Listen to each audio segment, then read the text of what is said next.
समस्त को नमस्कार।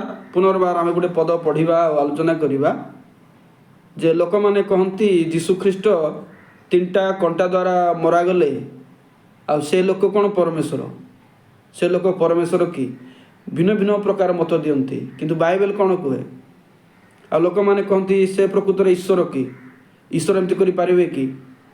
तो देखु आम गोटे लूक पुस्तक 18 पर्व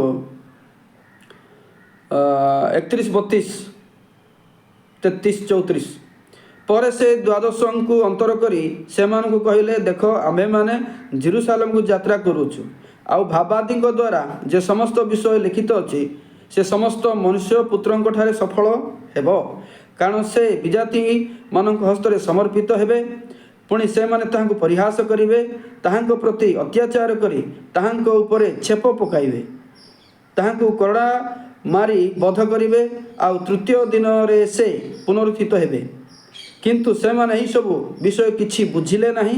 एही वाक्य से मानु ठारु गुप्त होई रहिला पुणी जहाँ जहाँ कुहा जाइतिला से सब से माने बुझु नथिले। मु कोन कहबा को चाहूछि अनेक लोक माने कहंती जीशुख्रीष्ट गोटे मनीष आम मानक परि साधारण मनीष बोली कहंती आउ कहंती से 3टा कंटारे मरा गले तांके केमती हबो आउ जीशु मरी गले। मु आपण मान गोटे कहबा को चाहे बाइबल द्वारा आपण माने जानते कि जीशु जो मले केमती मले बाइबल रे भाववाणी अनुसार मले भाववाणी अनुसार माने कौन जहाँ हवा को जाऊँगी ता पूर्व बहुत वर्ष पूर्व कह जाइथिला जीशु मरिबे से मृत्यु उठिले एवं आपण माने किंबा जे भी हो कौन से निर्दिष्ट लोकर ना नौ नहीं आमे सत्य क्या ग्रहण करवा।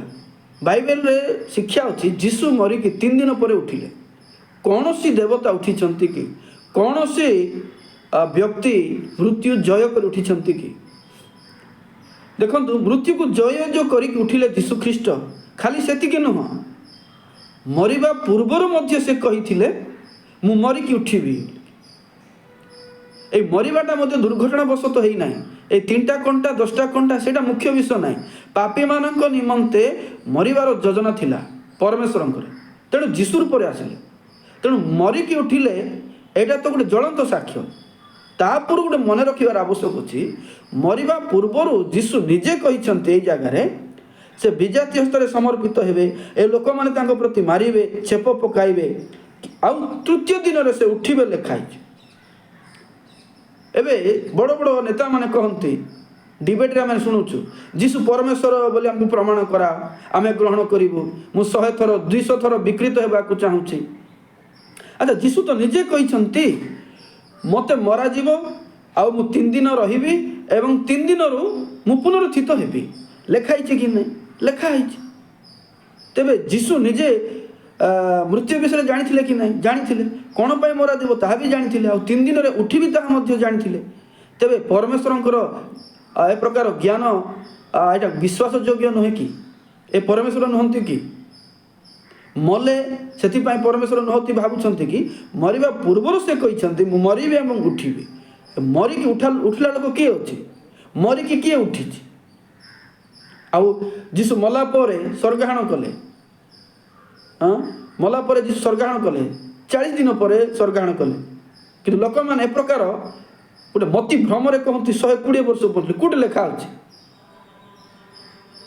निजक प्रूफ करने जदि आम अन्य पुस्तक को आउ निजर भावना द्वारा कहले कौन ग्रहण हम कि नाई जीशुख्रीष्ट मरिबा पूर्वर कही मु मरबी 3 दिन पर उठिबी तेणु जीशुଙ୍କର मृत्यु एटा भाववाणी अनुसार थिला एटा ऐतिहासिक अनुसार थिला तेणु जीशु मले आउ से परमेश्वर होइथिबारु से मृत्यु जय करिक उठिले अनेक को देखा देले लोक कहते से बेहोश होइथिले कौन पे बेहोश होइथिले बाइबल रे प्रमाण अच्छी जीशु जेतेबेले मरीगले तांको आघात करागला वर्षारे आघात करागला से मले कि नाई बोलिकी आ मरागलारू तांकर रक्त पड़ला पानी पड़ला लेखाई एटा प्रमाण आपण माने जानी जानी सुनी सुनी कहीं एटा नाई बोली कहउछंती जीशु सतरे मरीथिले मरबा पूर्वरु कहिथिले आ मला पर भी उठिले एटा होछि परमेश्वरंकर अस्तित्व द पावर ऑफ गॉड एटा ईश्वरंकर शक्ति କୌଣସି ମନୁଷ୍ୟ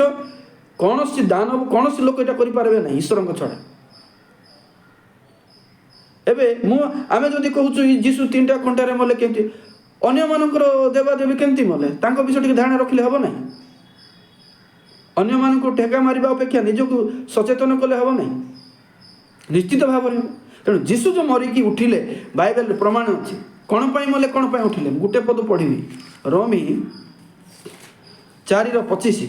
ସେଇ ଯୀଶୁ ଆମମାନଙ୍କ ଅପରାଧ ନିମନ୍ତେ ସମର୍ପିତ ହେଲେ, ପୁଣି ଆମମାନେ ଧାର୍ମିକ ଗଣିତ ହେବା ନିମନ୍ତେ ଉତ୍ଥାପିତ ହେଲେ। ଦେଖିଲେ, ଆମର ପାପ ପାଇଁ ସମର୍ପିତ ହେଲେ। କାହିଁକି ଉଠିଲେ? ଆମକୁ ଧାର୍ମିକ କରିବା ପାଇଁ ଉଠିଲେ, ପାପ କ୍ଷମା କରିବା ପାଇଁ ଉଠିଲେ ଲେଖା ହେଇଛି। ତେଣୁ ଏଇଟା ଈଶ୍ୱର, ଏଇଟା ପରମେଶ୍ୱର ଏଇଟା। ତେଣୁ ଅନେକ ଲୋକମାନେ ନିଜର ବିନାଶ ନିମନ୍ତେ, ନିଜର ସମସ୍ୟା ପାଇଁ ଏଇଟା ଆମେ ବିନାଶ ଦେବୁ ସେମିତି ନାହିଁ। ଏବେ ଓଡ଼ିଶାରେ, ଭାରତରେ ଖ୍ରୀଷ୍ଟିଆନ ସଂଖ୍ୟା ବେଶୀ କମ୍, କିନ୍ତୁ ୟାର ଅର୍ଥ ନାହିଁ ଖ୍ରୀଷ୍ଟ କମ୍ ହେଇଗଲେ। ଦିନ ଆସୁଛି ପ୍ରତ୍ୟେକ ଲୋକ ଆମେ ଶରୀରରେ ମରିବା। ତେଣୁ ଟିକେ ଭୟ, ଟିକେ ଚିନ୍ତା କରିବାର ଆବଶ୍ୟକ ଅଛି, ଟିକେ ଭାବନା କରିବାର ଆବଶ୍ୟକ ଅଛି। ମନକୁ ଯାହା ଆସୁଛି ତାହା କହିବା ଆବଶ୍ୟକ ନାହିଁ ଆଜ୍ଞା। ମାନେ କେ ଜାଣେ ସେଇ କଥା ଆମ ପାଇଁ ବିପଦ ହୋଇପାରେ। ମଲା ସମୟରେ ଆମର ଗହଳି ନଥିବ, ଏଇ ମିଡ଼ିଆ ନଥିବ, ଏଇ ସଂସାରର ପାୱାର ନଥିବ, ଆମେ ଏକଲା ହେଇକି ମରିବା, ମଶାଣୀକୁ ଯିବା। ସତ୍ୟତା ଅଛି, ସେଠି ବିଚାର ଅଛି, ନର୍କ ଅଛି, ସ୍ୱର୍ଗ ଅଛି। ଟିକେ ଭୟ କରି କଥାବାର୍ତ୍ତା କରିବା, ଏଇଟା ଆମ ପାଇଁ ଭଲ। ଏଇଟା କାହାକୁ କିଏ ଧମକ ଦେଉଛି, କାହାକୁ ଚେତାବନୀ ଦେଉଛି ସେମିତି ନାହିଁ। ନିଜର କନସାଇନ୍ସ, ନିଜର ଚିନ୍ତାକୁ ଆମେ ପରୀକ୍ଷା କରିବା। ତେଣୁ ଯୀଶୁ ପରମେଶ୍ୱର ଥିଲେ, ଆଦ୍ୟରେ ଥିଲେ। ସେ ମରିବା ପୂର୍ବରୁ କହିଥିଲେ, ମରିଲେ ଆଉ ଉଠିଲେ। ଦେଖନ୍ତୁ କେତେ ପ୍ରମାଣ ଅଛି, କେତେ ସିଦ୍ଧ, କେତେ ସ୍ପଷ୍ଟ ଅଛି ଯୀଶୁ ପରମେଶ୍ୱର ବୋଲିକି। ହଁ କି ନାହିଁ? ହଁ, ପ୍ରକୃତରେ ହଁ। ସେଥିପାଇଁ ଏ ବିଷୟକୁ ଆପଣମାନେ ଲାଇକ୍ କରନ୍ତୁ, ସେୟାର କରନ୍ତୁ, ଆଉ ଅନେକ ଲୋକମାନଙ୍କୁ ଆତ୍ମିକ ଦିଗରେ ବଢ଼ାନ୍ତୁ। ଏତିକି କହିବି। ସମସ୍ତଙ୍କୁ ନମସ୍କାର।